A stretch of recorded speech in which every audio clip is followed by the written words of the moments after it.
Hello, everybody. We are having with us Dr. Sitaraman. How are you today, Dr. Sitaraman? Very well, thank you. Dr. Sitaraman, the latest global economic developments that we are seeing, like for instance, the possible US Fed tapering, we are seeing that this having a little impact to the financial markets as we see that they are moving a little bit. What is your view on this? Well, now the geopolitical risk has been eased. The Syrian tension, which we had for the last 2 weeks, was a major driver for financial market volatility. US tampering was sensed since June 19th, but the conditions which are to be fulfilled before slowing down on the bond buying program need to be measured. Now, had there been a war, the commodity prices would have gone up, stock market would have been taken a nosedive. Now, temporary halt on the war, Syrian strike, it should have been having a positive reflection for the stock market to start with. Whether the bond buying program will slow down or not, it depends on many factors. I think it's, in my opinion, it's very premature to push the button. There are signs of improvement in US, but I think they should temper it down for a while and then measure all the indicators: unemployment, inflation, purchasing power parity, and again a solid sustainable growth of not less than 2.5%. Those are the norms which needs to be published. Otherwise, any premature reduction in the bond buying program will have again major financial market volatility. So I am confident they will not reduce the money supply at this point. But we have seen also that the forex markets are moving. So what are the new trends on this sector? We've seen dollar index is now 81.6. Again, similar reflection we have seen in the pound. Pound is now 1.57 against dollar. Again, when it comes to Europe, 1.32. Japanese yen got weakened because Syrian tension is eased. Now it's 100.67.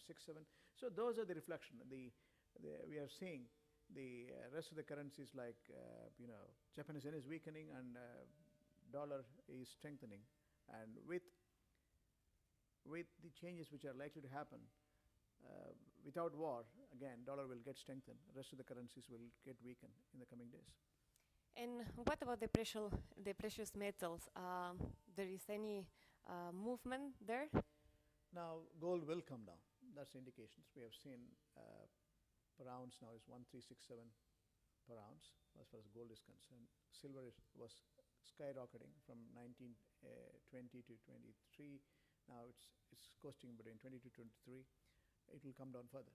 So in my opinion, the gold will go back to 1,300 if there is no imminent threat on Syrian strike.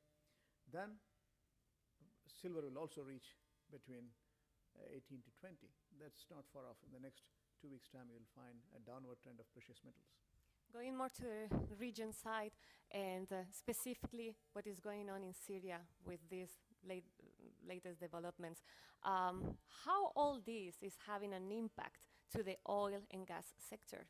Oil and gas is going to come down.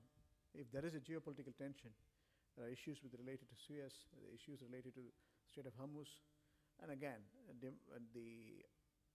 clearly the region has been producing huge natural gas and oil.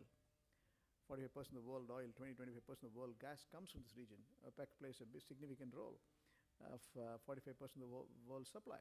Now, since Syrian strike has been deferred, halted in a way, now there will be reduction in the Brent as well as WTI.